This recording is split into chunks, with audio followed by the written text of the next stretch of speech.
Guys, kesempatan kali ini saya akan membuat video terkait pertumbuhan ekonomi di Indonesia sesuai permintaan oleh Kak siapa ya? Kak Iqbal kalau tidak salah ya. Pertama-tama kita harus tahu dulu apa sih pertumbuhan ekonomi Indonesia itu. Eh, Simpelnya gini, kalau barang atau jasa yang dibuat orang-orang Indonesia itu makin banyak tiap tahunnya, berarti ekonomi Indonesia itu bertumbuh. Misalnya, tahun lalu banyak orang buka usaha minuman kekinian, terus tahun ini lebih banyak lagi orang buka usaha, terus pembelinya makin rame. Itu tandanya ekonomi kita bertumbuh, lagi naik daun nih. Terus, ekonomi Indonesia itu tumbuhnya berapa sih?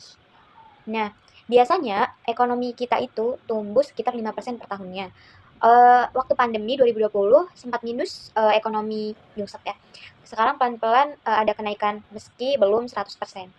Nah, kenapa ekonomi Indonesia itu bisa tumbuh? Karena banyak hal. Contohnya, yang pertama itu penduduknya banyak. Kenapa kalau penduduknya banyak ekonomi Indonesia bertumbuh? Ya karena banyak orang, banyak yang kerja, ditambah lagi banyak yang belanja kan. Terus alamnya kayak ada tambang, laut, sawah, hutan gitu. Itu bisa dimanfaatkan. Banyak yang buka usaha kecil ya, UMKM. Dari jualan somai, online shop, dan lain banyak hal. Terus investasi masuk kan. Jadi orang luar atau dalam negeri itu bisa tanam modal, bangun pabrik, dan lain sebagainya. Terus ada pemerintah bangun jalan, jembatan, dan lain sebagainya. Itu kenapa biar usaha sama pengiriman barang tuh makin gampang gitu. Adapun aspek-aspek yang bisa mendorong ekonomi Indonesia. Yang pertama itu ini segi yang paling besar sumbangannya ke ekonomi ya, industri. Contohnya pabrik makanan, tekstil, dan lain sebagainya. Terus pertanian itu petani, nelayan, peternak. For your information, jadi buat teman-teman yang ambil jurusan pertanian itu bisa inovasi ya. Sekarang banyak banget petani-petani modern gitu yang punya banyak ide kreatif buat nanam padi contohnya atau hal jadi bukan karena ambil jurusan pertanian terus jadi tani enggak, tapi jadi petani yang hebat.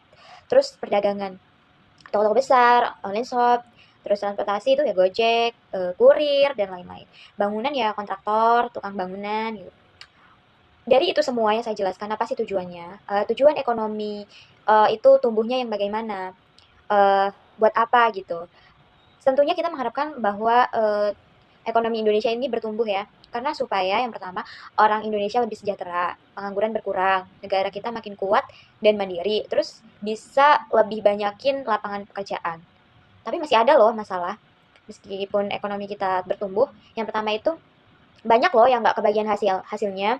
Eh, Bisa dibilang yang kaya makin kaya, yang miskin makin ketinggalan. Terus pendidikan sama skill itu kurang merata kan. Korupsi, birokrasi bikin ribet. Terus kadang juga kita terlalu ngandelin alam, bukan inovasi. Intinya ekonomi Indonesia tuh udah berkembang, tapi masih butuh kerja keras supaya semua orang bisa merasakan manfaatnya. Gak cuma kota-kota besar aja yang mau maju, tapi desa-desa juga. Terus kita bisa jadi negara maju beneran, bukan cuma mimpi. Gitu deh. Itu terkait pertumbuhan ekonomi di Indonesia. Mungkin sekian. Semoga